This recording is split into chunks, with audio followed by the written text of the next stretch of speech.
Apologies there, ladies and gents. So I've now also jumped in the producer's chair. Well, I think so. Looking here at the front of everything for now, to wait to see how things go. And just get a few things set up in the background to make sure we are keep this broadcast rolling for you here tonight.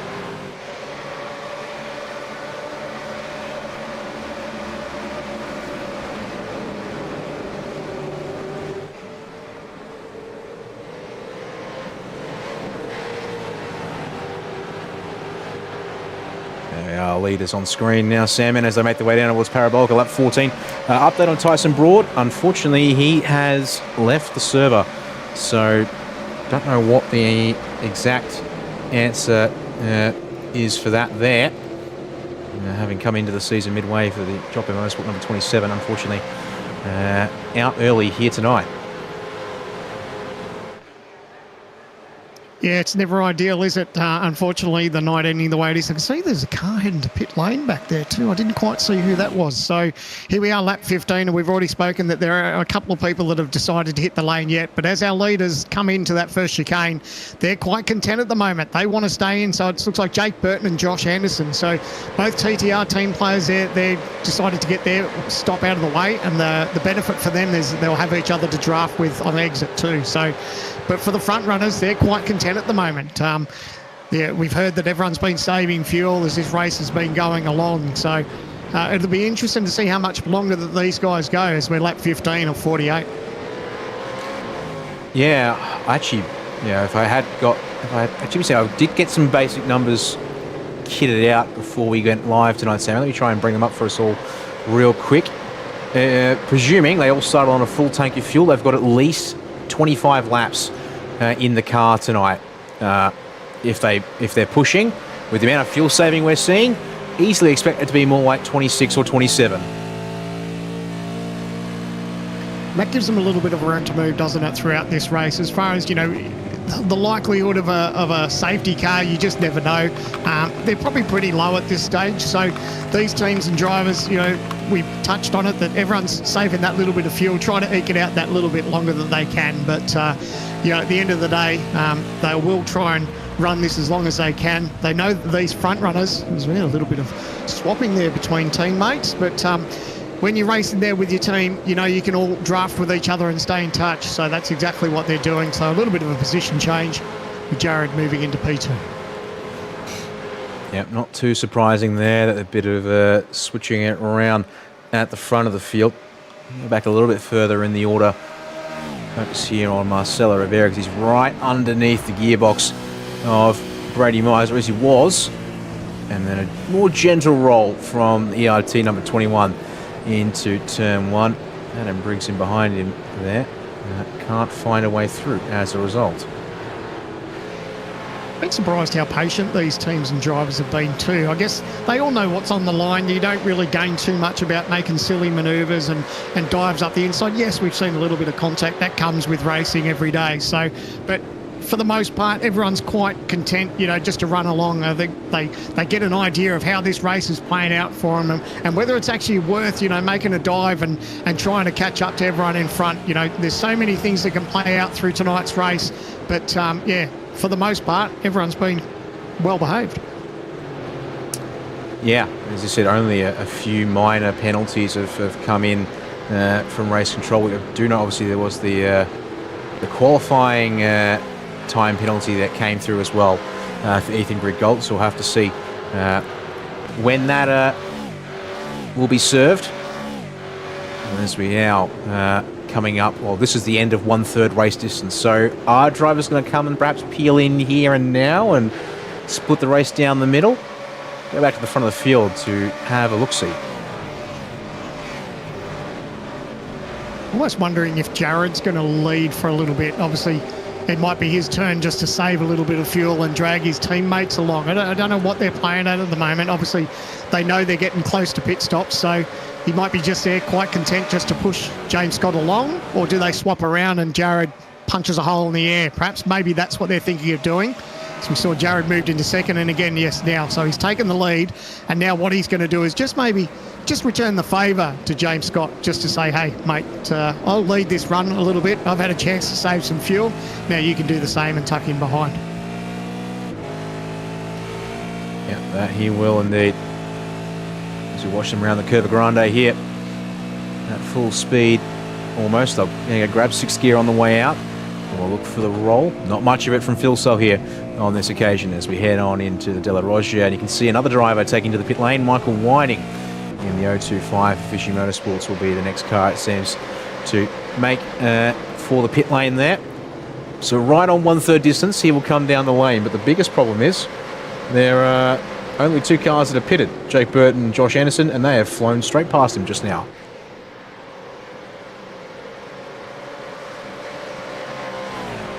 I think Jared's actually opening up that margin a little bit. So whether he's doing that just to really help James as far as using that draft and maybe, you know, up his speeds down that front straightaway, I don't know. But that gap to over half a second, he's now just opened up that tiny little margin. Obviously, he's not going to run away from them. It looks like that might have been a slowdown penalty there for one of the TTR cars. So Jake Maloney, did he have an incident or was it a slowdown? Not quite sure, but he came to an abrupt stop through that chicane and lost quite a bit of margin as we check out the original Gamer Gear replay. And it looks like that might have been the case. Yeah, I'm going to say slowdown. Oh, actually, no. Yeah. It's worse than a slowdown, Sam, man. It's a full-on black flag for the 29 that he's somehow picked up and all this. So he is heading straight for the pit lane. And that actually looked a little quick on pit entry there. I get the feeling we're about to say goodbye to Jake Maloney. Okay. Unless, I'm not sure what that's all about. Well, I might be wrong there. If I am wrong, apologies for just didn't quite see over the pit wall. It looked like he flew in very quick to the pit entry. He is stopped in his pit box at least. So we concentrate back up the front. Jared Filsell over teammate James Scott and Dylan Rudd. Line astern here, and we're not too far away from pit stops, and that will shake things up a little bit. You know, we've already seen that some people have had their fair share of dramas coming into the lane, and that's the last thing that you need is throwing away your race. Where we're at the point now where everyone's in a little bit of a comfortable position up front, but it's so easy to make a mistake in pit lane, whether it be a penalty, a speeding penalty, or even contact with the wall. We've already seen that in qualifying, so that's the last thing they need, and they'll be very mindful as we start thinking about pit stops. Yeah, still waiting for the leaders to think about making a stop here tonight, because it appears they'll happily run longer in this race. They still need about a full tank's worth of fuel to make it home, give or take a couple of litres, but split it over 2 stops. So it's basically going to be, and I guess it makes sense also with the conditions as they are in the service, still being hot, but not as hot as we saw in qualifying. Well, the air temp is still very hot, Sam, man, but at 45 degrees Celsius, I think you just crept back up on us there. No, it's going to fluctuate on us as well for good measure. So how about that? A bit of back and forth there. So it's come down on a grand total of 6 degrees for good measure. Curious to see how long drivers are willing to push this stint just to make the second and third stints short and sharp. Yeah, it's funny. You talk about, you think, 6 degrees isn't much, but as a driver and as those Dunlops, you'd take it straight away because we were seeing temperatures into the 50s. So they'll be happy about that as this race goes on. But we all know that these tyres are probably well past their use-by date now as we approach on lap 19. So they'll be looking forward to that pit stop and putting on a new set of fresh Dunlops and seeing how the rest of this plays out. Two trips down pit lane that they're going to have to do. So, still plenty of options as far as looking after those cars and going the distance with these tyres, but they'll be your best friends on these hot days if you can look after them. Yeah, they will indeed. Look here, these two are still stuck together, Sam, man. Dylan O'Shea leading Luke Rosella. Feels like these two have been unable to be separated since we last checked in on them as they run as they were for good measure. So they go. O'Shea defensive a bit towards the Ascari. They have started to catch back up with the pack ahead. Although Griffin, 1.1 seconds from O'Shea to Griffin Garner, just on the cusp of getting some slipstream down these longer straights. Rosella is willing to cooperate to encourage taking the preferred racing line as far as he can around this circuit. That'll help them get back in position. Again, rocking the green, white and red colours on that Doing OK Commodore. I reckon it looks the part. I touched on that before as far as just breaking it up a little bit from his teammates, and yeah, it's good to see some nice different liveries out there. So hats off to that team. He's going to make that move up the inside now. Got the job done fairly easy. I think he just rolled out of it and gave him the position. So Luke Rosella now getting the job done, and now he wants to tag in front of his teammates and get on to the back of that train as we get close to pit stops. It's going to be good timing for him. Yep, this is the crunch time. Get yourself in position so you can be where you be. Adam Briggs appears to have made a move. Jordan Ross is going backwards alternatively in the 143. Try and pick him up here to see something happened. Slowdown maybe? Yeah, I've got something of that description on my screen, so I might go grab another one of our OG Gear replays to try and make sense of this one here for us. So it was in behind Marcelo Rivera. Has he taken too much of the curb?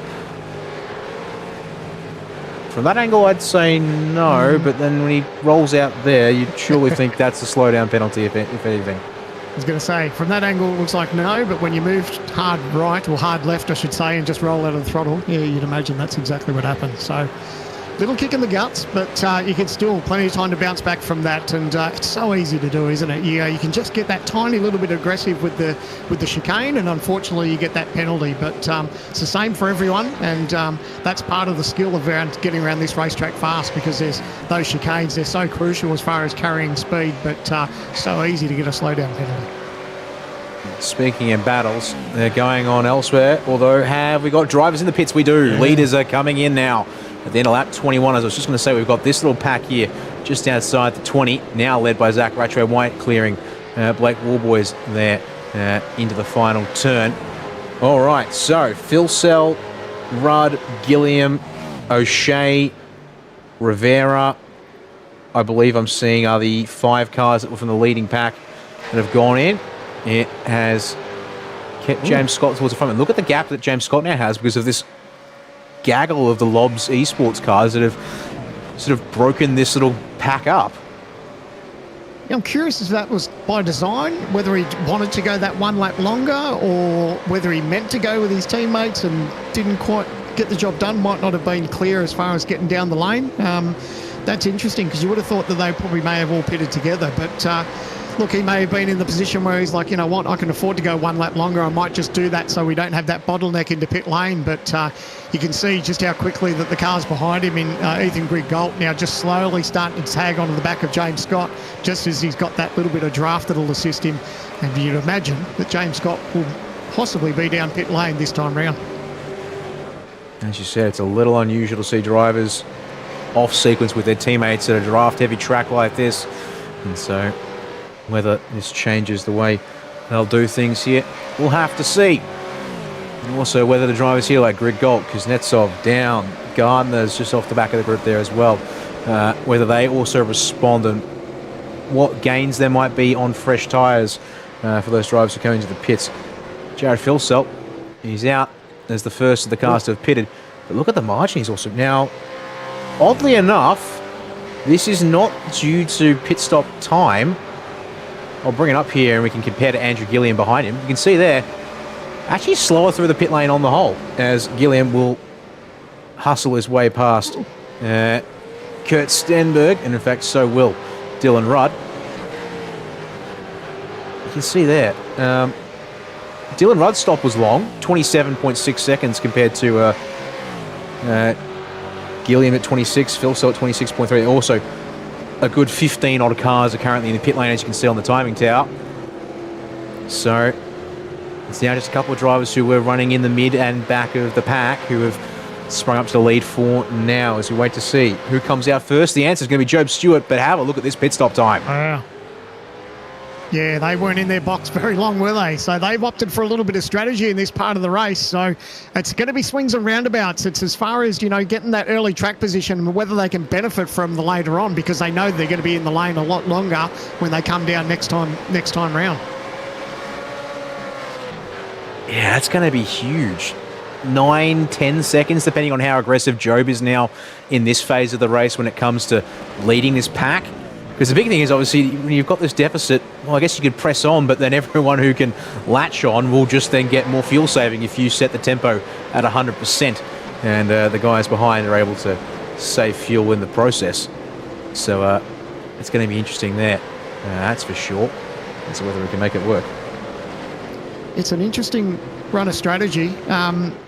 Mate, if it works, it'll be good for him. But I guess he's now trying to think that if he's got that lighter fuel load, is he able to try and maybe pull away? But, yeah, if these teams behind him just get a sniff of that draft, that will make things a lot more difficult, because we've already seen how cruisy it is for these teams and drivers just to be in that draft train and just snake along and just let the laps reel away. So if you can't pull away from those teams behind you, you are going to get hurt a little bit later on when you have to take that extra 10 seconds or so of fuel for the next round of pit stops.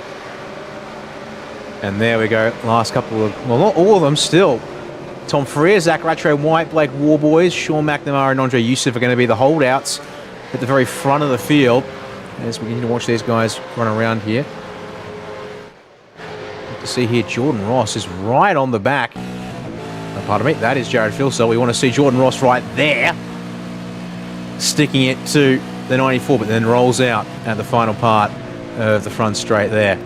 We'll jump on the anchors for the opening chicane. Yeah, is that there for the engine being, well, running it on the red line all the way down the gears, Sam, man.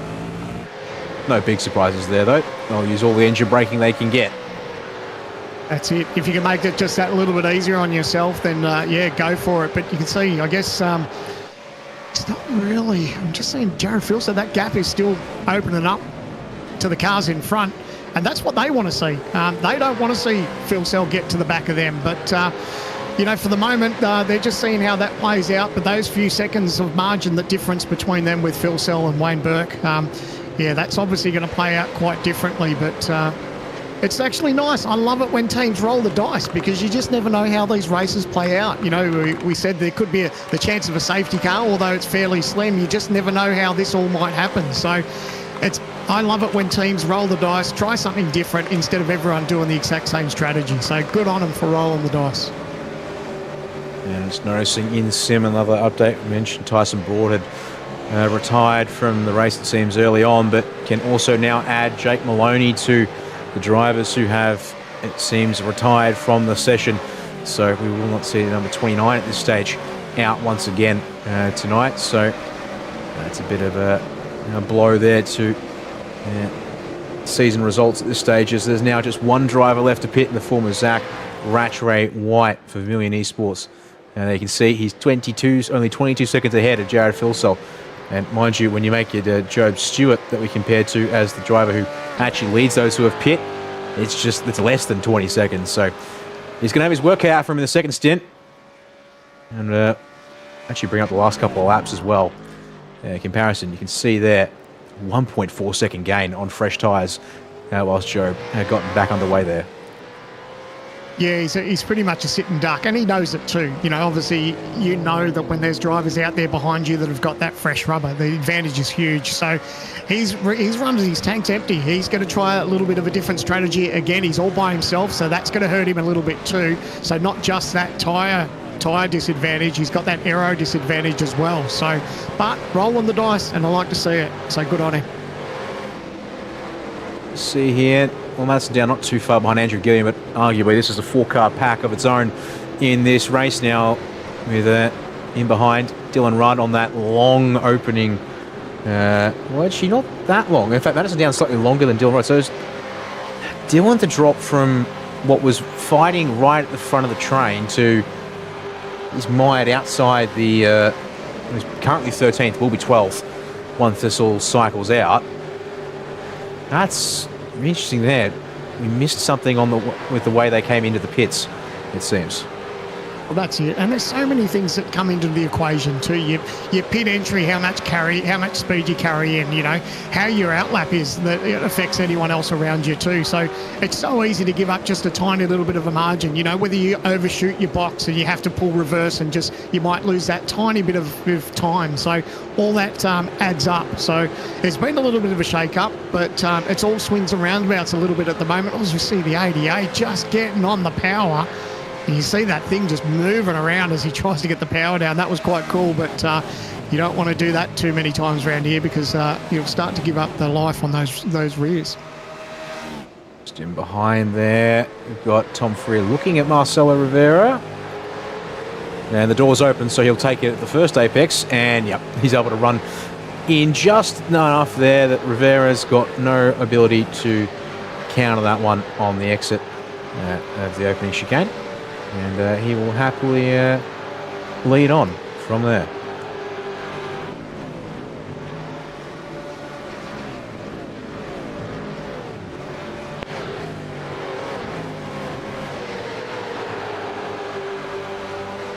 Action plenty still back here.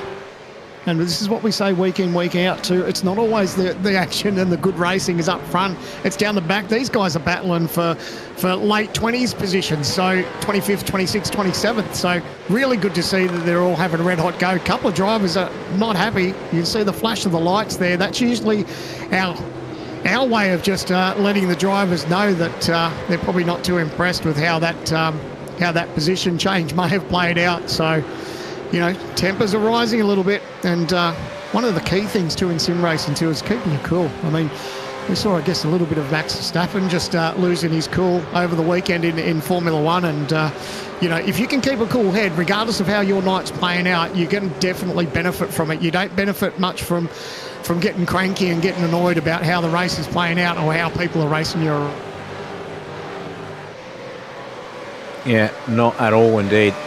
There's watching these guys here work their way down the field. Zach Rachel White will finally take to the pit lane in the number 17. So we'll see if he pops up. Might be somewhere around these guys maybe. We'll have to see how long he used to fill the car for. The answer is only 16 seconds. So he does similar to Job Stewart and Wayne Burke up the front of the field, who went short on the fuel. And as a result, he has popped out here on the track, which is 22nd place to be precise.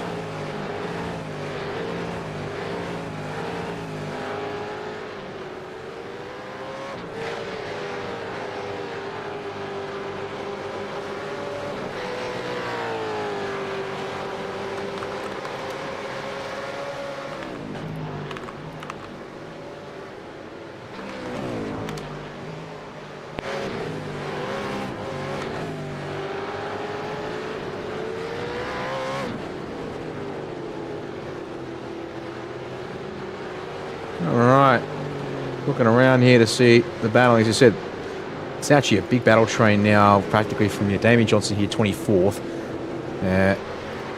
I'd argue it goes all the way back to Luke Mitchinson in 31st. He's just there coming into shot as the leaders at the front of the group. They round the second. Lesmo, he was coming out of the first. And so he will press on, try and stick with them here on the run to Ascari. And behind him, you've actually got a three-car fight that's established itself. Sean McNamara, Brady Baldwin and Brian Borg here running in there. And then similarly almost, another three-car fight here in Andre Youssef, Italian and Tom Freeman. From there, we have our drivers who unfortunately have had some issues in this race, it seems. Long pit stop for Forzano Nabi has put him well down the order. 58 seconds in his box is indicative of a penalty of some kind on the way in. Michael Wine just in behind. Early stop did not work for the fishy 025, it seems. And Kurt Stenberg, fortunately, after being spun and then a bit of contact back, has ended up in a world of his own, unfortunately, down in 40th place. A little bit disheartening, isn't it, when you're a driver and you're out there and you're just all by your lonesome, and there's still quite a few laps for these guys to peel off, but you always want someone to race around you, but it can be a little bit lonely in these races sometimes for some of those drivers. Yeah, it will indeed. As, watching back up the front again as the train reforms. In fact, I should note behind Wayne Burke now. Apologies, we looking elsewhere around the race. We didn't quite catch that one there, so look at that one here real quick. Fairly straightforward it seems, and in fact actually it was a double overtake from Wayne Burke to get the race lead. So let's go to the OG gear replay to have a look at this one here. So, and it's a double overtake down through turn one. And I guess this is one of the places where it makes probably the most sense he got it done. But from third to first in a single braking zone. So we'll look to see here. Okay, so yeah, big lifts coming from Job Stewart. And if anything, it just opens the door way open for him up the inside as a result. You would take that as a race driver, won't you? Just when a couple of drivers there, just feathering the throttle, saving a bit of fuel, and he's like, yep, you beauty. Thanks very much, guys. Up the inside, P1. And it's meaning drivers in this pack are a little vulnerable. Ethan Griggold now, 2 by 2, they work their way through. So he's got Phil Sell getting through there, what was around the outside in the end. You've also got Jordan Ross. Duke is Adam Briggs, trouble for the 72. I wonder if he's had a detour across that chicane. He's called something in, all right. He's getting back up to speed by the looks of it. Let's go to the original Game of Gear replay. And it's that dart in here, heavy under brakes. Looks okay so far. Big check. Oh, he's got a tag from behind. Oh, he's lit it up though. Got the car pointed around, going the right way, but unfortunately, it's like, was that Gilliam? Was it that just tagged back Briggs? Yeah. So, yes, again, that'll be something for the stewards to look at, but that's exactly what happened. Just unfortunately got tagged in the rear. That he did. That's going to make that one a little bit difficult. Back in 17th place now in this second pack rather than on the tail of the lead pack. And it's trimmed the lead pack down to 8 cars once again because Gilliam having to stack up was the first car that couldn't get through. So now he's got a lot of work to do, and with a penalty likely sitting over his head to boot as well there, Sandman. It's interesting at this point of the race too, whether you go down that the drivers' names down the side, and if you look for your favourite driver and they may not be in the position that you want them, there's still a lot to play out as far as different strategies. So there's going to be people in there that are going to be in the lane for a lot longer than others, and that will definitely shake things up as we get to the closing laps of this race. And there's some damage to that number 1 of Madison down the left front by the looks of it. So it looks like he's carrying a little bit of battle damage too, so that's not ideal. We talked about how much that can impact these cars just on the nose, and you can see that guard is definitely pushed in. So not ideal, but for the moment, if he can just stay on the back of Dylan Rudd, that aero draft will be helping him. And it's when he's in clear air, that's when it's going to make things really difficult for him. Just want to see, yeah, same damage on Dylan Rudd's left front corner as well, Sandman. So a few of them in moments like that. Interestingly, Gilliam is the car that did get into Briggs, and was also sort of, there's a bit of double contact almost with the way they came together. He appears to have gotten away a little bit lightly off that one in comparison. So we'll see if that works out for him later on in this race.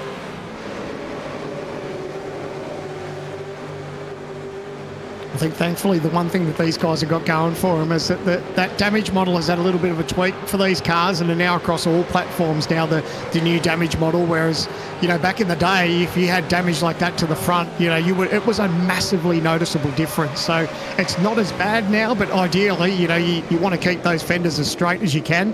Aeros are important, especially around here. So, but thankfully it didn't happen like it could have, you know, many years ago. It could have a huge impact on some of these cars' straight line speed. This is the back of the second queue, or train I should say. Griffin Gardner, he's looking at he's looking at Josh Anderson, but no moves coming, it seems, there at the front of the field though. Jared Filso is looking to get a march on. He's arrived, cleared Griggold, and he will now look to clear Job Stewart, although traction on the outside, which becomes the inside for the Curva Grande, might be in Stewart's favour there, and he's clear. Yeah, that inside run's helped him, but Jared will be keen to get the job done. He's going to make him go to the outside as we head into the first part of the chicane. Jared's just going to tuck in behind. They don't want to do anything silly, especially the where Jared's at the moment. He's in a big advantage over Wayne Burke and Job Stewart at the moment as far as pit stop strategy. So he just needs to keep his car clear. He can pick these guys off fairly soon. Then he won't have to worry about them. But there is going to be that big difference come pit stops. So for the moment, he's being aggressively patient. I think that's the best way to go, and keep the front of that car clean. It's a nice way to put it, Sam, man, I have to say. Even if it does sound a little counterintuitive on the face of it, and by a dictionary definition as well. So it's another little 3-car battle. If they're not giant packs of 8 to 10 cars or more, they come in threes, it seems, tonight at this point in the race. Jake Burton is just starting to street clear of Jake O'Reilly and Zach Ratchrow-White, it appears.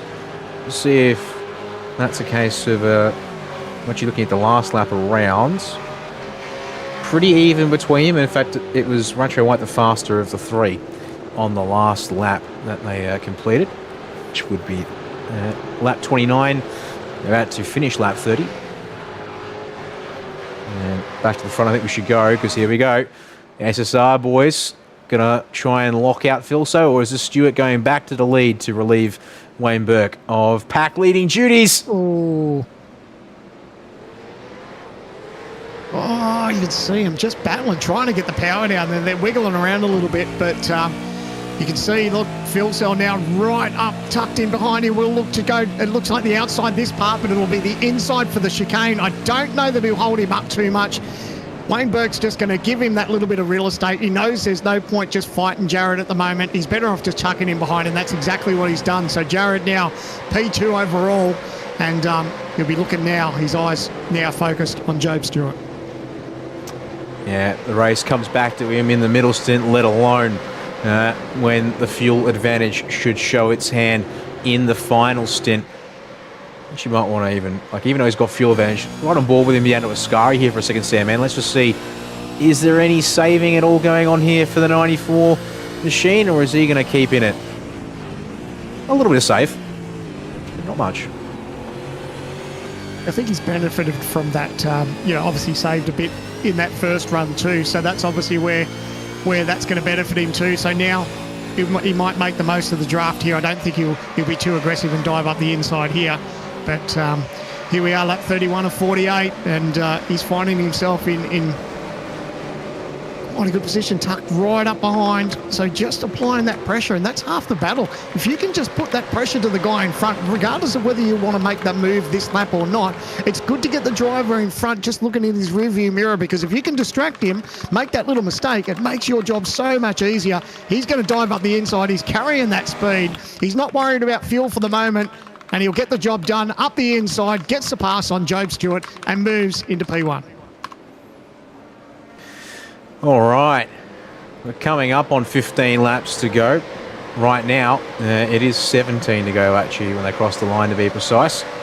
So, speaking of which, Andrew Gilliam pulls out of the head of the second pack.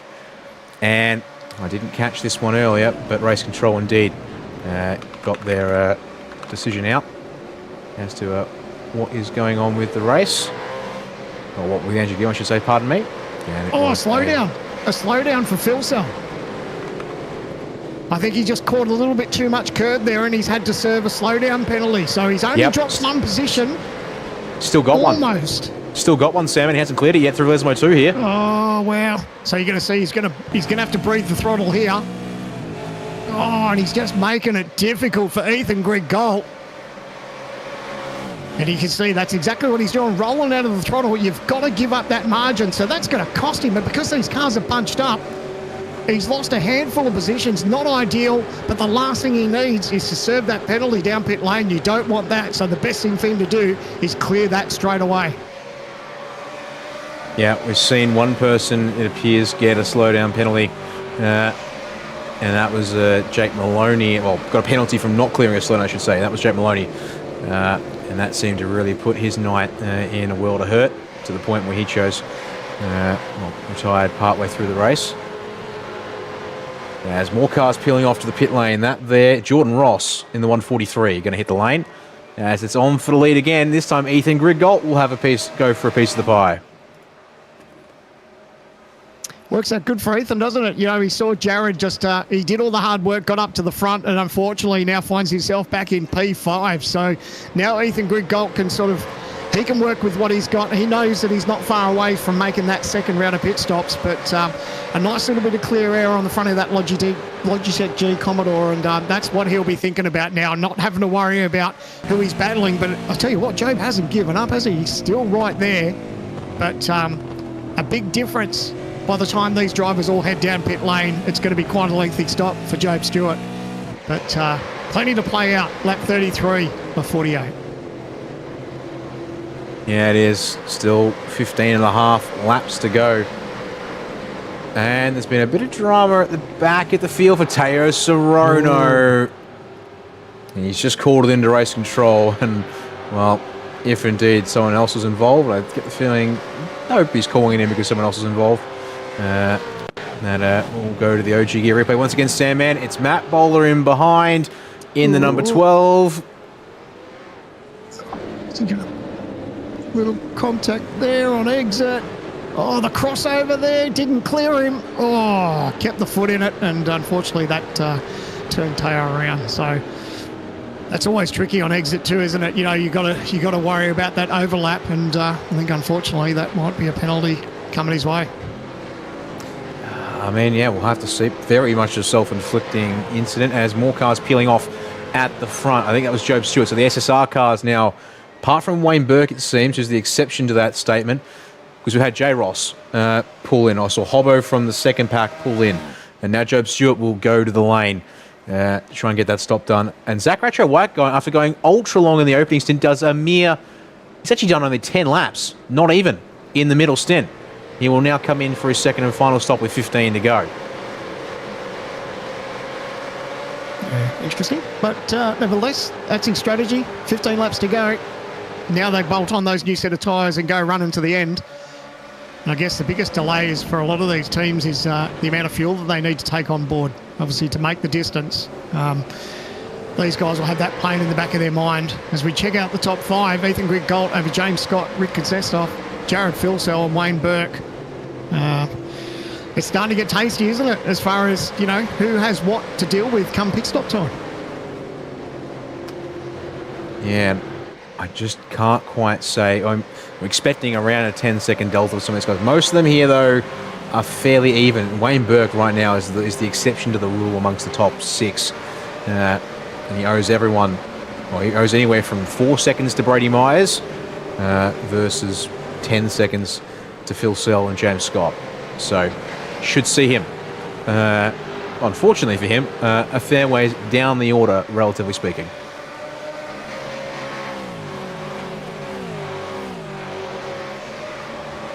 Yes, and now the big question falls to these teams is when they're going to actually dart into pit lane. Do they see some more drama back here?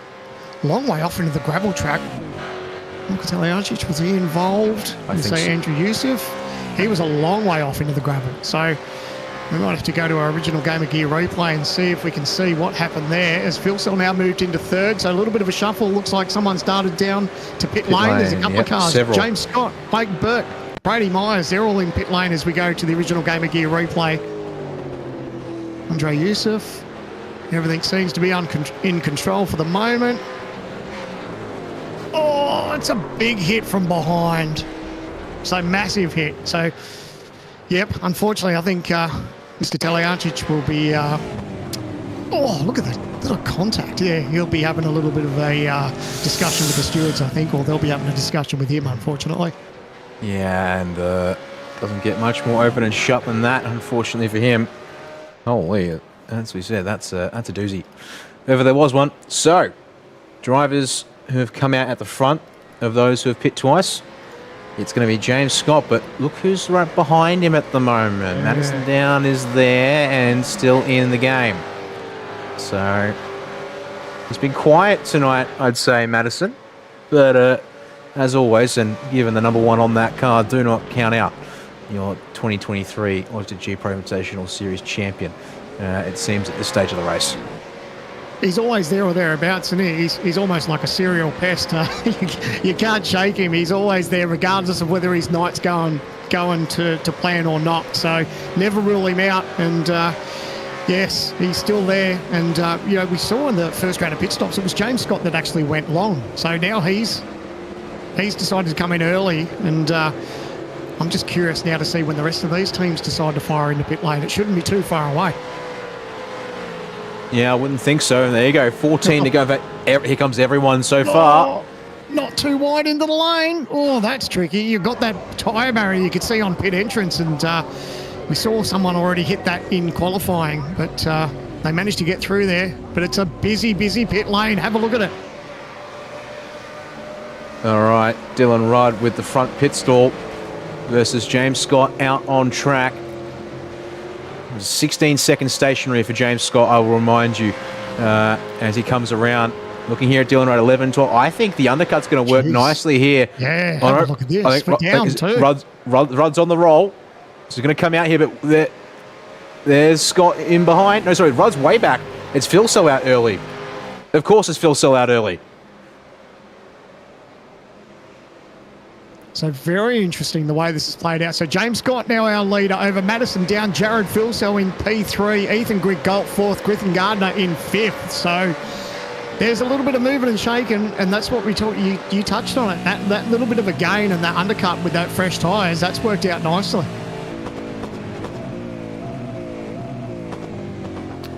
As Ian Ford on his lap 35 has had a moment at Ascari apparently. I'm just going to see if I can pick anything up there, and I can't see it amongst anything else. Oh, cheat. I think I've got something here for us, perhaps, if we take another look down the OG gear replay. See what's come. No, pardon me, that is not it. Apparently that was going not far enough back, although it might be a case of, yeah, I can't see it. We'll have to leave that one behind for now, it seems, and didn't flag. Even though it was something out of Ascari apparently for the 115 from ERT. Now check out the pressure that Madison Down's under. You can see Jared Filsell right there. So he'd be pretty keen to get the job done on Madison. And we touched on that Madison's got that little bit of nose damage too. So that might make things just a tiny bit easier for Jared to get the job done. But what he's focused on now is he can see his teammate in James Scott just that little bit further up from Madison. So he wants to get the pass done on Madison just so he can tag onto his teammate and then battle him for the win as we cross the line. And it's going to be 12 laps to go. Just seeing in session, another penalty has been issued. Filsell. But Filsell indeed. Inside is open, and looks like for Madison Down, no major defense offered. He'd rather keep the momentum going. He's now got two Lobs Esports cars he can follow around here and hopefully keep in close proximity. Well, the stats on the side say it, don't they, for Madison Down? You can see up 7 positions from where he started. So for him, if he can bring home a podium position, I think he'll be quite happy with that. Obviously, again, carrying that little bit of damage, but if he can just stay in touch here with Filsell and Scott, I don't think he'd be too disappointed with the way his race has played out so far. So another slowdown. So that's Jared Filsell. And Madison Down too. Down's also got one. Yeah. There, cleared now at Lesmo 1. I wasn't sure if Madison just got caught up from being the check-up from Jared Filsell, but it turns out that he might have got that as well. So that's now changed things. Ethan Grigg-Gault now moves into P2, gets gifted a couple of spots. But look at James Scott, 1.7 seconds up the road now from Ethan Grigg-Gault. So, and now you can see Filsell now trying to get that job back on Madison Down. Yes, he will. We've touched on how crucial it is to get through these chicanes, these slow-down penalties. They've been a real kick in the guts for some of these drivers. So we're at a point where Filsell was challenging for the lead. Now he's battling back here for third. And Madison Down's going to be right underneath the rear wing of the 94 into the Parabolica. Biggest problem for Madison, in my he's got Filsell ahead, plus James Scott if they can get back up there. And he's got Griffin Gardner and Dylan Rudd and Luke Rosella lined up 1, 2, 3. Although it looks like Luke a little bit further back there. And the run through Parabolica not too great for the number 1, it seems, as they head down towards the first chicane, but he will cover it off from Griffin. Prevents the move being done easily there. In the background, it's Rick Kuznetsov, apologies. Trying to fend off from Jobs, or get past Job Stewart, and he'll get the job done for 8th place. Isn't it amazing that that one little penalty can just turn this race on its head a little bit? Now Jared's got his work cut out because he's 2.2 seconds away from the leader, regardless of whether it's his teammate or not. His teammate's not going to slow down and give him the win. He's going to have to go and earn it. So he's got some margin to make up, but now it's just putting that behind him. Now don't worry about that penalty. Just put it behind you, push on, and try not to let it happen again, because still 11 laps to go. And these chicanes, they're showing that they're not going to make life easy for these drivers. You've really got to earn it to get through there fast and clean. Further on back in the pack, position gained by Matthew Bowler, up to 27th on Damien Johnson at first chicane. Ian Ford and Taro Sorono dueling it out for 36th. And just seeing here, that close is, well, speaking of action, there's action at the front. Griffin Gardner is through to 3rd place. 4th place on Madison Down. Can he set off after Phil Sell and Greg Galt and then Scott? I think Down's going to be in trouble. He might lose another spot here. That's the 990 of Dylan Rudd. Gets up the inside. Oh, but now he's got his hands full with Rosella as well. So this is shaping up to be an amazing race for the Lobs team. The 55 trying to get the move done up the inside of Madison Down. Madison trying to make it a little bit difficult for his teammate. You can see there, Dylan Rudd just trying to give that draft to Luke Rosella. Madison Down was all over that. Look at these guys trying to battle. Madison's going to try and go around the outside. No way, they want to go through wide. Oh, it's going to get close. Oh, has he gone in too deep? He's run wide. That might cost him a slowdown penalty. 3 wide on exit out of the chicane. Somehow it hasn't. How has that not copped the penalty? He'll lose 2 spots, which I guess in a sense is penalty, but minor miracle gets away with losing only the spots and the time on track momentarily. Down, trying to pressure Roselle, goes to the outside and gets checked up as a result. And Rudd will get the crisscross as a result, and you've got Kuznetsov coming through as well. Oh, Madison now losing more spots here. He just started to slide down. He's in P2 not that long ago. Unfortunately, got caught up with that with Jared Philsell, got that penalty as well. And now he finds himself slipping back to 8th and possibly in 10th after this. Job Stewart going to commit to pushing Dylan O'Shea through to maintain his momentum. And it looks like, it's going to be from 5th place at the start of this lap back to 10th for Madison Down. Yeah, haven't seen too many freight trains like that, but that do beat how Monza rolls sometimes, it seems, and someone has to be on the short stick, end of the stick. He's not given up yet. He's going to try and make a move up the inside. It was not long ago I said he'd be happy with a podium. He was up 7 places from where he'd started, and now unfortunately battling just to stay inside the top 10 now. So got his work cut out for him as we cross the line. 10 laps to go, 9 laps to go now as they cross. But man, have a look at these Lobs cars up there, taking it to Ethan Grigalt. Now Ethan Grigalt now 0.2 of a second behind our race leader and James Scott.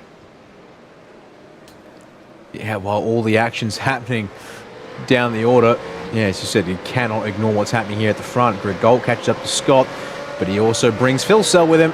Less than a second covering your top 3. With less than 9 to go as they round the Curva Grande.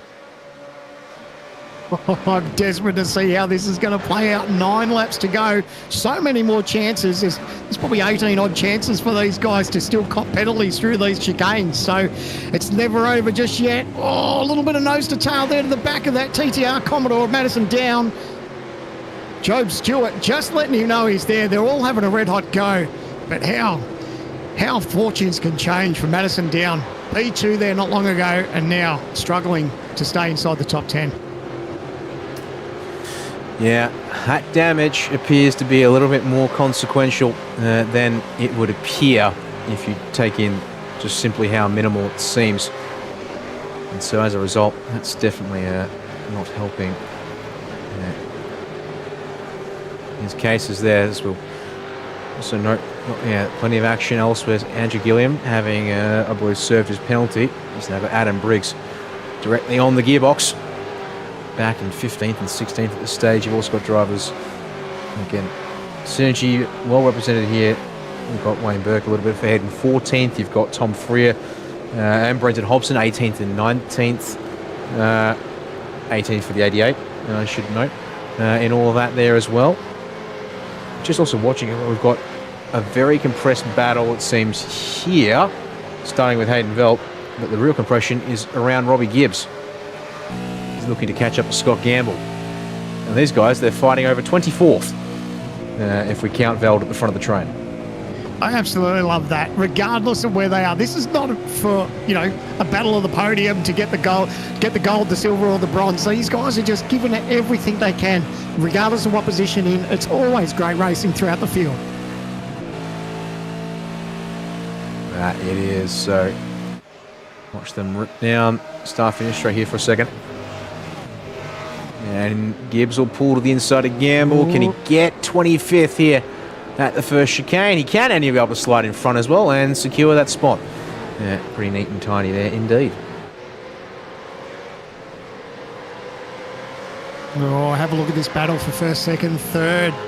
Ethan Grigol, he's in a lob sandwich here at the moment.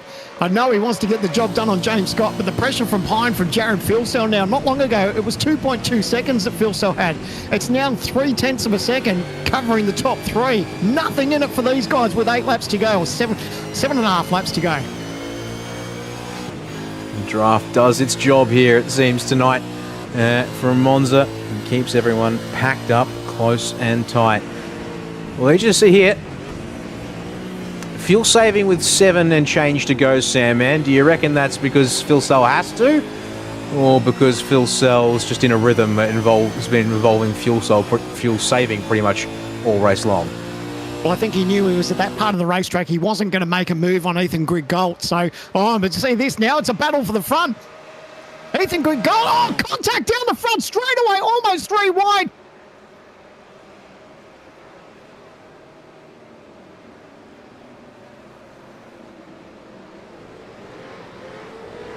They biff and they barge, and thankfully it's only a bit of fender rubbing that comes out, as I think trouble for Luke Rosella perhaps in the 55, dropping down the order.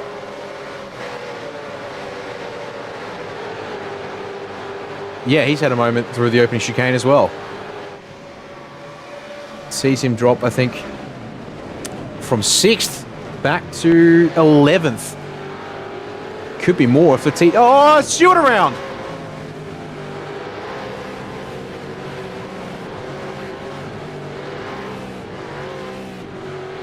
Oh, the car stalled. He's trying to get it going, has he? Oh, get that going in the middle of the track. Thankfully, is rolling when the next 2 cars arrive at the Ratifilia chicane. Right, well, we've got some OG gear replays now to go look at, but to the lead. Door handle, now they've made contact. That's given him a shove, James Scott. But now Ethan Grigol, he's trying to get better of it. I think he's trying to give the position back, but that's given Jared Filsell now moved into P2. This has brought Griffin Gardner into the fold too. It's going to be a 4-way battle as we come to the line with 6 laps to go. These guys are not giving an inch. Gardner around the outside of Grigol and Filsell. Can he hold it? Long way around the parabolica. Okay, Grigol, he's going to get boxed in by his own teammate as they come down the start-finish straight. Will he bump straight into the back bumper? You bet he will. And push the Lobs train in full express mode on the outside towards turn number 1. Filsell's going to come over. He has to cover from Grigol. Oh, Grigol now meeting the sandwich. He's going to try. He's going to be on the outside now of Jared Filsell. Need to give each other some room on exit. He's going to get the job done. Moves into P2. Jared Filsell back to 3rd. Oh man, this is hitting feisty, but it's the good kind of feisty that we like to see here, that's for sure. And it means James Scott, though, checks out to a 2nd once again. These guys are going to have to, well, obviously with Grigol, I wonder if he's willing to play spoiler or whether it's the Lobs guys who might be willing to play spoiler for themselves to enable James to have happy days at the front of the field. I just want to go back real quick to a pair of OG Gear replays from lap 42, starting with Luke Rosella heading into the first chicane. As all of a sudden, he was right up behind that there being Dylan Rudd. So he pops out from behind. O'Shea alongside. Oh, he tries to run him off, does he? Or run him wide? And as a result, actually gets escorted a little wide himself by the looks of things. And then we might just stay right with this one here because it was up at the second chicane. For Job Stewart, it came unstuck for the Synergy Sim Racing 35. Doesn't take much, does it? Unfortunately, now it's sent him a long way back. Was it contact from one of these guys behind? Rivera's in there. Yeah. Just a tag in that left rear, or heavy damage with or heavy contact with the guardrail too. So lucky that thing's still tracking straight.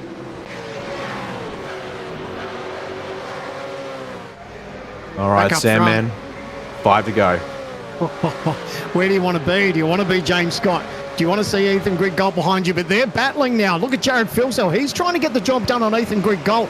But, nice little dive up the inside. Thinks better of it. Smart driving by those guys, just going single file through there. We've seen how difficult it can be through that chicane. You don't want to get a penalty, especially when we're getting towards the last end of the race with 5 laps to go. These guys need every little bit of real estate they can get, and if you cop yourself a penalty, it can be race over for you. So these guys being very smart, and it won't be too long before Jared's on the back of Ethan Griggold again, trying to have another red-hot go. Trouble in the first chicane, this time for Wayne Burke in the Synergy Sim Racing 89. So much so that apparently it counts as a crash. Try to grab this one for us here. Pardon me, that's grabbed the wrong one there. Let's grab this one here. So under brakes, heading down in towards, and Gillian comes in a little hot, but he's there. Oh, does Berkey try to? Oh, it's what we saw earlier. The people just not given that little bit of real estate on exit and that crossover. Unfortunately, the overlap has fired him into the fence. That it has. As back to live pitches will go.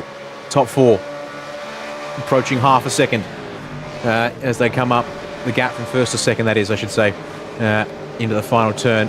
4 laps go. Madison down, losing a spot. Further on back, Rosella picks him off for 8th place in all of this. This driver's trying to, and what that does, I've thrown it up once or twice in this race. There's a bit of a gap between him, technically speaking, Sandman, but O'Shea and Rosella. The number of times they've not been in this particular order, I think I might be able to count on one hand tonight. They've been running in this particular position. It's relative to each other. It seems quite a bit tonight. Put yourself on the racetrack, mate. Do you want to be in James Scott's shoes? Do you want to be in Greg Galt's? Do you want to be in Filsell? It's tricky, isn't it? Because we know how crucial that draft can be, but geez, I think I want to be up front, and I think I want to be able to defend and maybe put your car in the right position. But he knows that threat is growing. It's Ethan Griggold, Jared Filsell, and Griffin Gardner not too far away. But if these guys start to squabble, that'll bring the others back into the fold too, and that's the last thing that they want to see. That little bit of extra pressure coming into the end of this race, that's not what they want. They want to battle this out as clean and clear as they can. But ideally, Scott would love to open up that margin from Griggold, but he's not able to. Yeah, if it was me, I wouldn't want to. I think it's hard. I don't know who I'd want to be, apart from saying I probably wouldn't want to be Ethan, just only because he's literally trying to fight off. Well, at the moment, 2 drives. Griffin Gardner's just dropped back a bunch on this particular lap, but you've got 2 drivers who are presumably in communication with each other right now, and can therefore coordinate attack and defense on either end of your car. Which is going to make life just a little bit difficult there in the grand scheme of things. Also a critical point that was brought up, looking at Ethan's stop time for the second stop at least, he has, remember, a time penalty for his spin and contact. I'll talk about that later because he threatens James Scott into the first chicane with 3 to go. Well, actually, it's important to the race. Ethan Griggold has a 10-second post-race time penalty hanging over his head. Oh. Well, it'll be post-race because he hasn't served it at a pit stop, I don't think, because otherwise he would have dropped down the order from that qualifying incident that basically ended the session for so many drivers with its timing. So I wonder if this means they're going to consider the protest avenues on that one there. But it does mean that basically then becomes a James Scott versus Jared Filsell race if the penalty is or the protest is unsuccessful. Yeah, I've almost forgotten about that. So, yeah, unfortunately, he does have that hanging over his head. And, I don't know, it's broken my heart a little bit because it's quite the battle. The top three here just giving as much as they can. But, there's nothing in it. Greg Galt really earning it, trying to get the job done. But Filsell now in contention. Oh, look, more contact side by side. He's going to have a crack around the outside. These guys, they don't know when to, I would say don't know when to rein it in.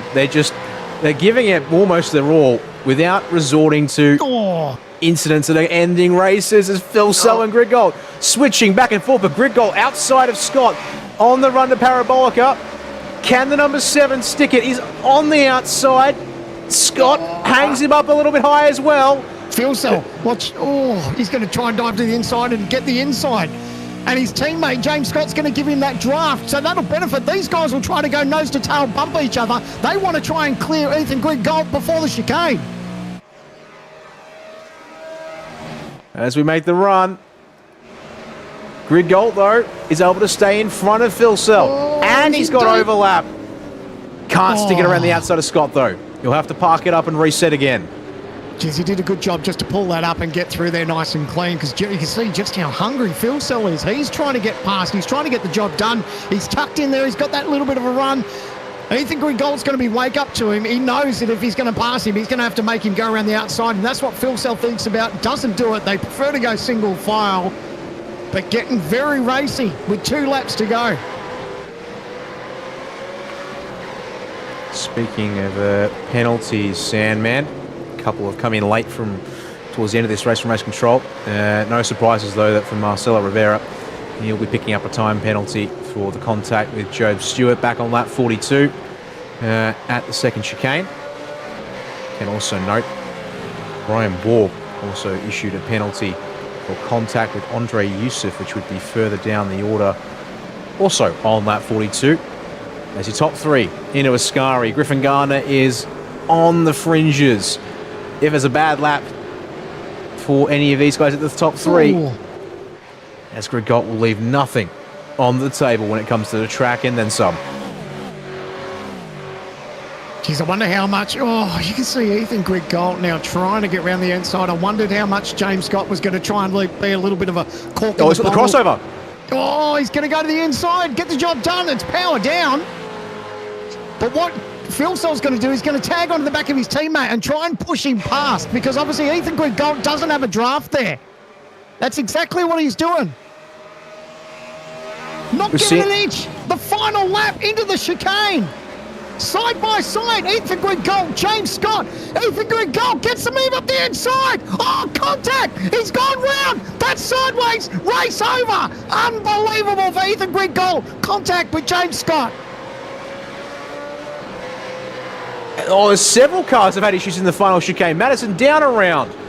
I think Dylan O'Shea possibly of some a car. No, not a car off in the near Curva Grande, but Madison down drops outside the top 10 after he'd been trying to hang on to a position or 2 late in the race. This now might even be Jared Filsell's race that he inherits at the end of this all. Can he? Yeah, you're right. I mean, there could be a penalty coming for James Scott with that contact. Half a lap to go. Jared Filsell tucked up behind his teammate. This has been an absolute cracker race. These Lobs guys have put on a show up front. A very strong following for these guys as far as the amount of cars they've got inside the top 10. But at the moment, James Scott leads over Jared Filsell. I think I heard a tiny bit of fuel saving as well still into Ascari. I get the feeling there's nothing left in these tanks if they can afford it. Yep.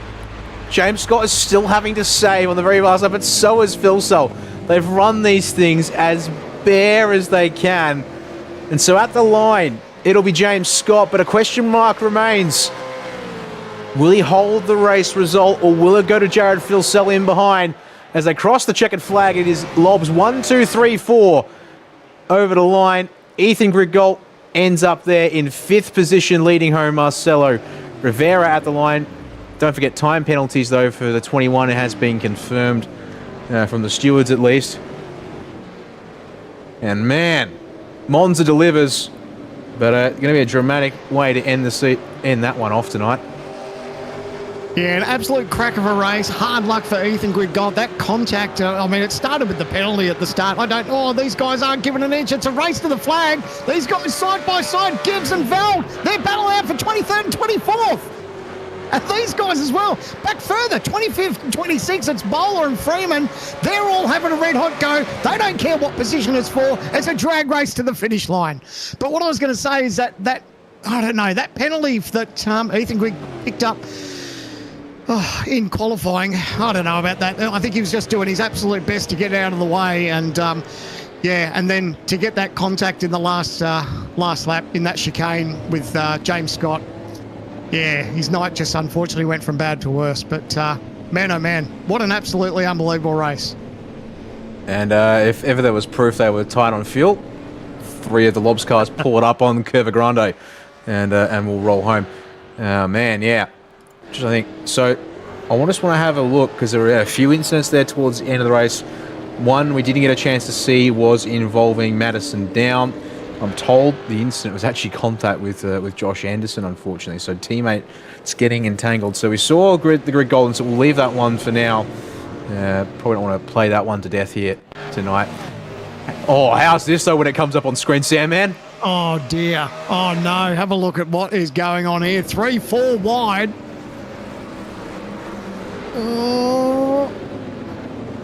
Oh, they check up. Oh, yeah. Oh, that might have been a little bit of net code too, I think, unfortunately. But, yeah, contact between teammates. Oh, and then it gets tight on exit here. Have a look at these guys. How only one driver has come out the loser of all this? Well, it's not over yet. They're still having a red on go. Yeah, it's almost like just let it play out and see what happens. Oh, it's side by side. That's incredible. And their TTR teammates there, they're battling. Oh, not quite. I think they all managed to get through the rest of the lap unscathed. But man, oh man, that's good hard racing. I think finally, yeah, that one, ends that one there tonight. With the racing over, Sam, for now, at least going to talk about our provisional race results from this 7th round of Logitech Pro Invitational for 2024. And less than 0.2 of a second in it across the line, less than a second for the top 3. And Dylan Rudd making it 4 in a row for the Duino Cable Ops esports drivers over the line. With Ethan Grigol there, going to be the first car from outside the team coming home across the line in 5th. Rosella gets up to P6 at the end of it all there as well.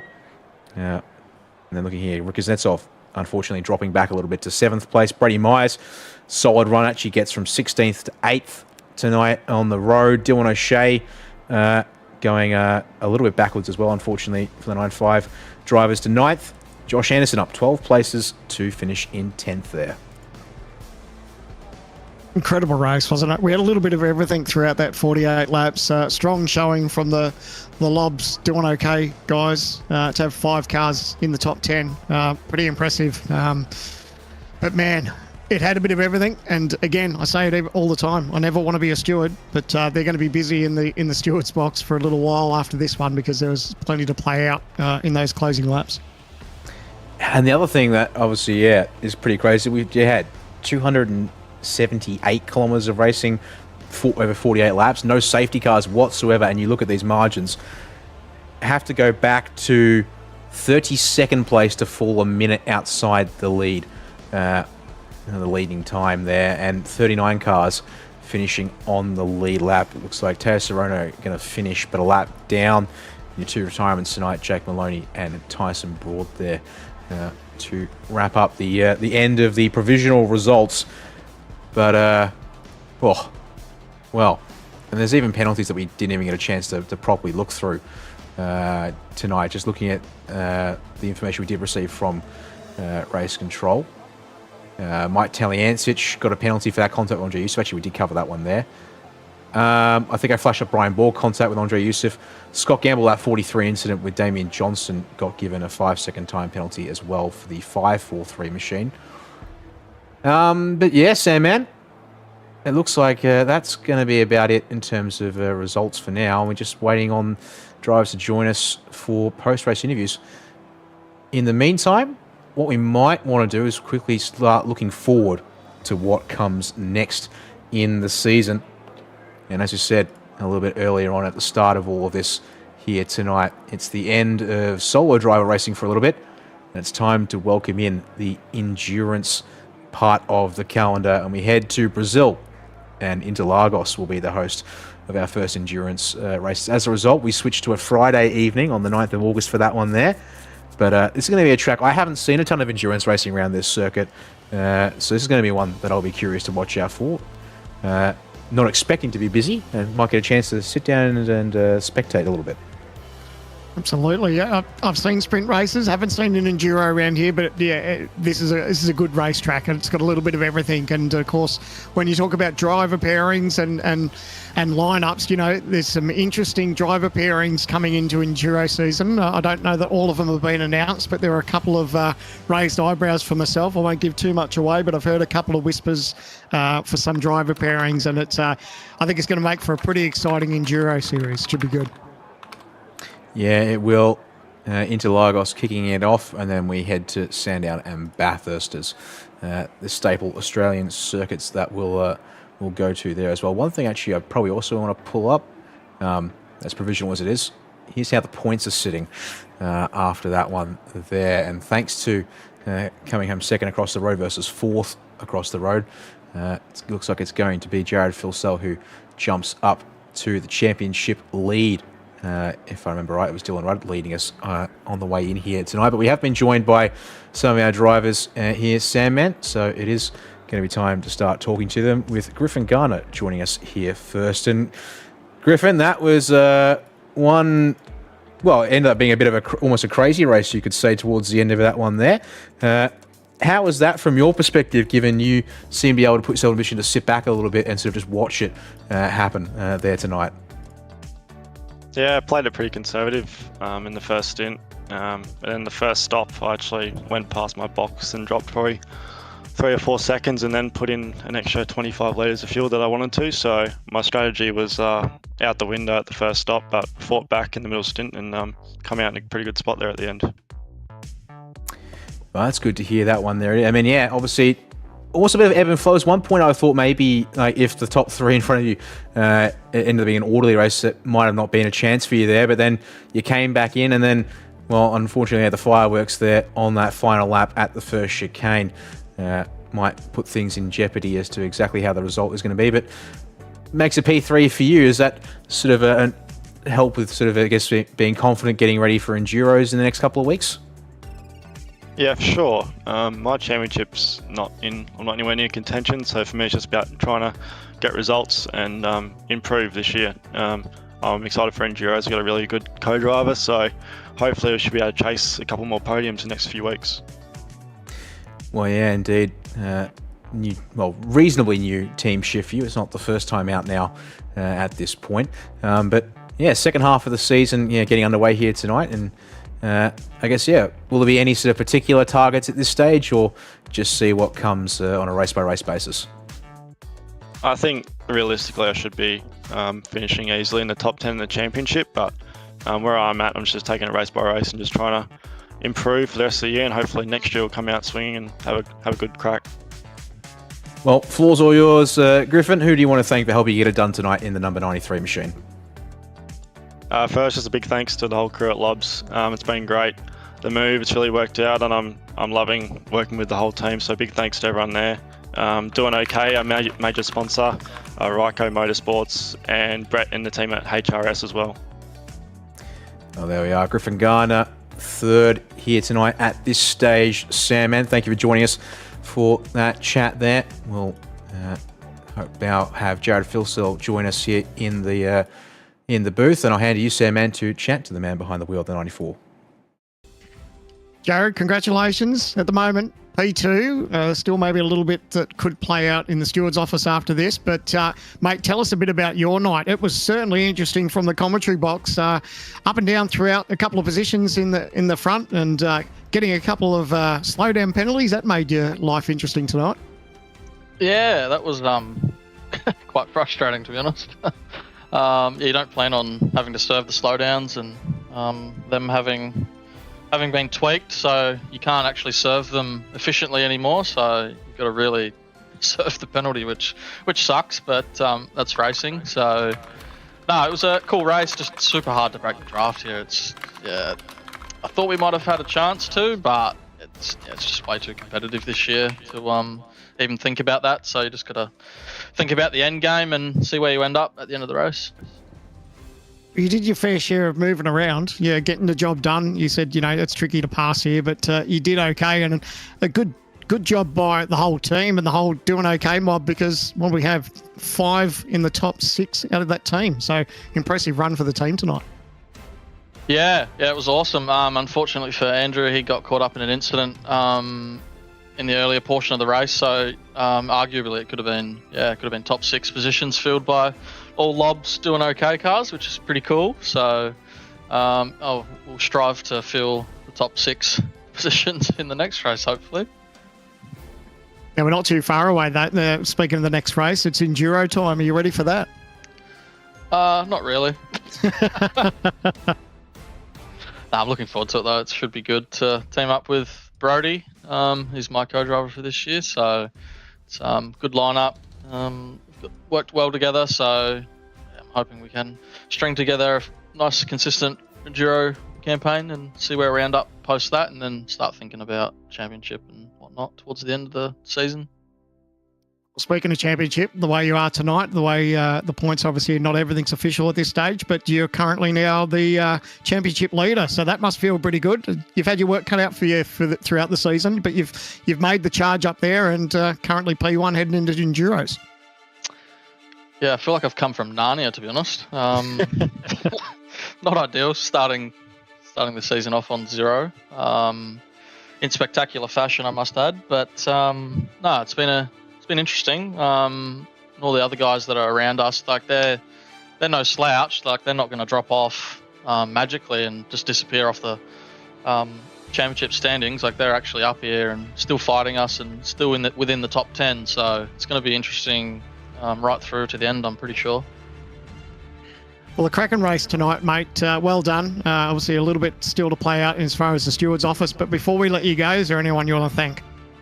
I'd like to thank Brody and Shane for jumping on tonight. I know Shane jumps on every night or every morning for him at some ungodly hour. So give him a big rev up for getting up at 5:30 and having a coffee and whatnot, and talking us through pretend race cars. It's pretty cool. And all the other guys at Lobs for doing majority of the setup work this week. I've had a bit of a downer, so I've had a bit of time off, and yeah, they've done a lot of setup work this week, so I'd like to give them a lot of credit for putting forward a lot of setups, something we can just take and go and be really competitive with. So thanks to those guys, as well as doing okay. It's awesome to have those guys on board. The cars look fantastic, and as well as Rocco Performance as well. Those guys, can't do it without them as well, and also HRS as well for their ongoing support for the team.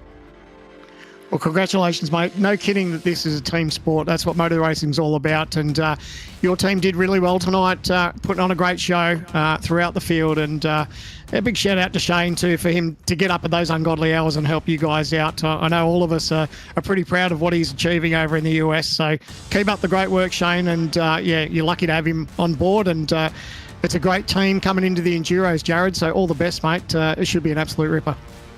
Yeah, thanks. Thanks, mate. So there you go, Daniel. Jared Filsell, P2 for the Lobs team. They had an impressive showing tonight, and we'll hand you over now as you catch up with James Scott. Yeah, thanks for that, Sam, man. And, well, unfortunately, James, this one's going to be at least a little bit unconfirmed for now. Actually, if you could, speaking of it in that case, give us maybe a quick take of what it looked like from behind the wheel from your perspective there at the end. Yeah, no, obviously this track always produces some pretty exciting racing with how long the straights are and how powerful the draft is in this car. But yeah, no, I don't think there'll be anything sort of to worry about. All the guys have looked at it, and yeah, shouldn't be anything really to worry about. So should be all good. I mean, well, yeah, talking about the race in general, you guys obviously been strong all season. No surprises, strong again here tonight. How valuable is it? I mean, a draft track, but also then having teammates be able to help sort of coordinate the pace at the front, and also even have someone rotate around a little bit there in the opening stages to sort of get someone in front, take the responsibility of leading the train a bit, so that you guys can then sort of switch around and make sure you get as much fuel saving done as you want. Yeah, no, obviously the teams are really working well together. We had a fair few cars at the front tonight, which was really awesome to see. And yeah, it allows you to, play around with the strategies, sort of do what's best to help all the cars across the team, rather than, just, have sort of fighting a one-man train at the front and just destroying your fuel and tires while you're at it. So, should be team's working really well. So, no, we'll keep it up. Now, speaking of the team, coming into the endurance season now with the next 3 races being our 500 and 1000k races, and looking forward to those ones there, and also with getting a co-driver on board to share the 088 for the next couple of races. Yeah, Duros, they're really awesome races. Plenty of strategy, and having that second driver in the car as well, which will really mix it up. We got a really good selection of co-drivers at the team at the moment. So yeah, really looking forward to who we'll be driving with, and we'll see what we can do. Well, look forward to seeing that in that case. And after that, we'll then just have, I believe it's 2 rounds after that to finish off the season, to get back into the solo driver rhythm. And yeah, for you guys, it's been strong all season by the looks of things. Any particular goals for the back half of this season to finish things off in 2024? No, nothing. Just the usual. Try and win as many races as we can, and see where we end up at the end. Well, thanks, James. James, the floor is yours. Who do you want to thank for helping you get it done in the 088? Yep, thanks to all the guys at Lobs. Brody, a lot of setup work this week. It was awesome to have his knowledge floating around. Shane jumping on every round and helping us out with spotting and everything else. It's really awesome. Doing okay, Ryco Performance, and HRS as well. Awesome to have those guys on board.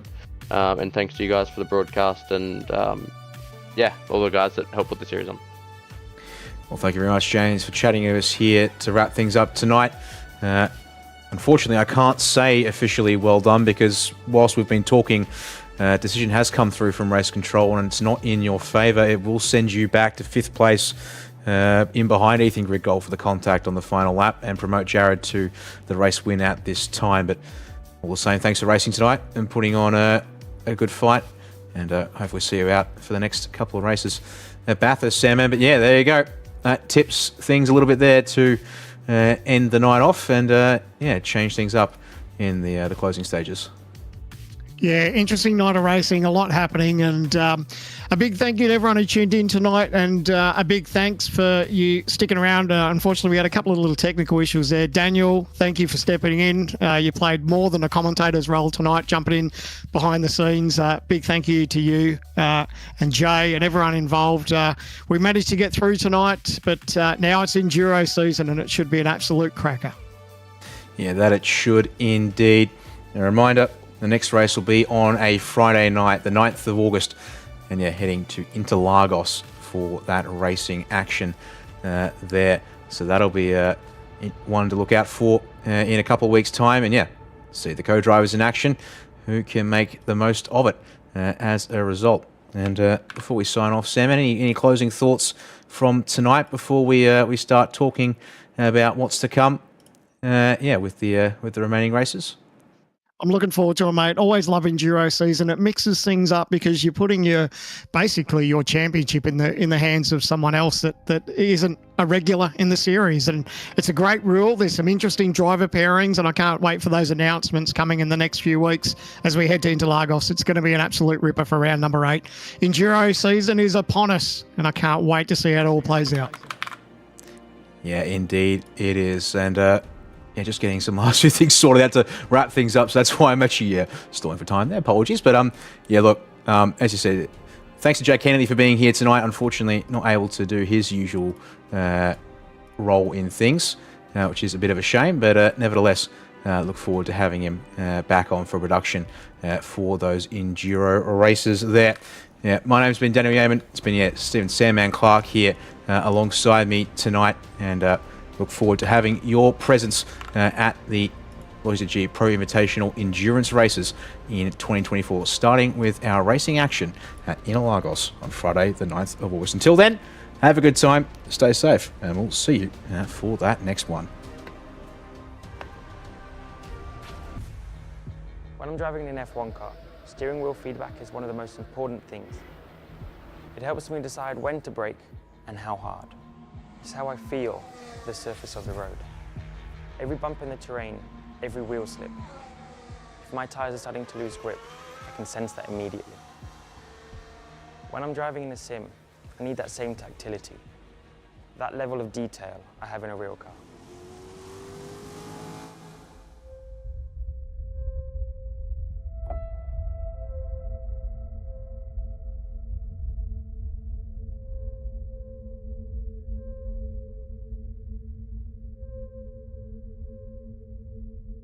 Racing games have come a long way in the last 20 years. Nothing's really changed in how we approach force feedback in all that time. Cutting-edge sims are now so realistic, drivers across all disciplines are using them for training. Our main goal when designing True Force was to improve the number of sensations that you actually feel, to put you better in contact with the car that you're driving so that you can improve your performance and that enjoyment of driving on a track. The physical feedback needs to be more immediate or accurate, or a player loses immersion or control. Game developers are still having to recreate their force feedback from a set library of effects instead of deriving it from real-time modeling. True Force is special because it levels the playing field for PC and console gamers. You're now getting the extra level of precision and detail that you need, regardless of which platform is your choice. This is not just iteration, it's total evolution. True Force force feedback works differently. It hooks directly into the physics engine of the game. Games already calculate the forces on the tyres and the steering wheel. The True Force algorithm is able to process this data at up to 4,000 times a second.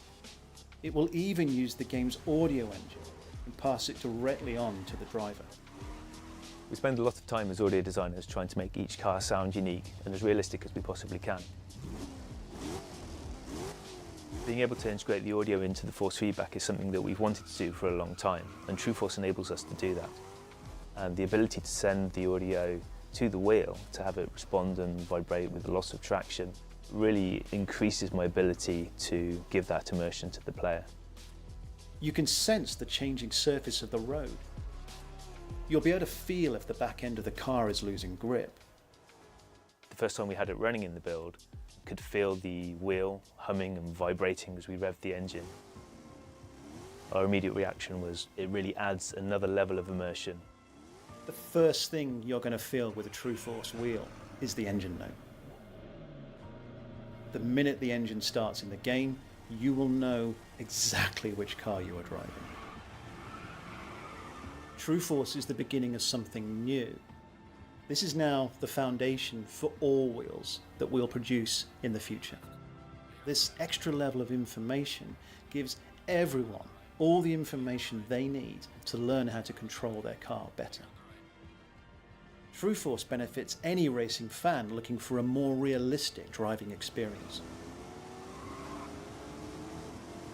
Because winning is all about feeling.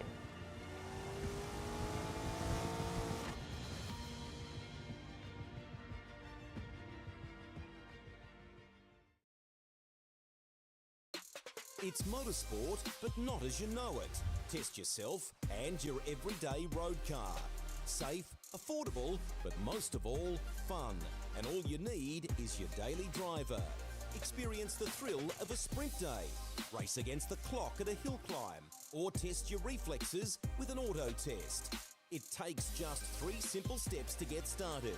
Get on the start line. Search Motorsport Australia Daily Driver today.